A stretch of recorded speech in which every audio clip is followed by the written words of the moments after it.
Penjelasan atau penegasan sedikit ya Gus terkait aturan atau yang SE 05 itu untuk pengeras suara di dalam masjid terkait di tarawih. Kan jelas kita tidak pernah melarang pengeras suara, tidak pernah melarang penggunaan pengeras suara.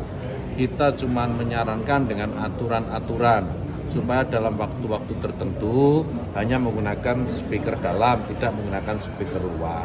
Kita hidup dalam negara yang heterogen, dalam negara yang majemuk. Kita dituntut untuk saling menghargai satu dengan yang lain. Jangankan berbeda agama.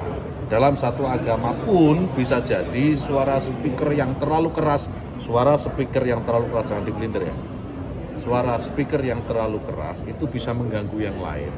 Maka kita atur supaya suara speaker itu, apalagi yang dilantunkan itu ayat suci, yang dilantunkan itu sholawat Nabi gitu ya, terdengar lebih syahdu dan lebih terasa bagaimana menyemarakkan Ramadannya. Itu sih sebenarnya aturan yang kita buat. Jadi bukan melarang. Jadi kalau ada ustadz siapa itu namanya lupa saya, yang lintir-lintir katanya melarang penggunaan speaker, itu nggak ada. Justru ya syiar itu penting dan speaker itu juga kita atur supaya menjadi bagian syiar yang indah. Tapi bukan tidak boleh, kamu nih gimana?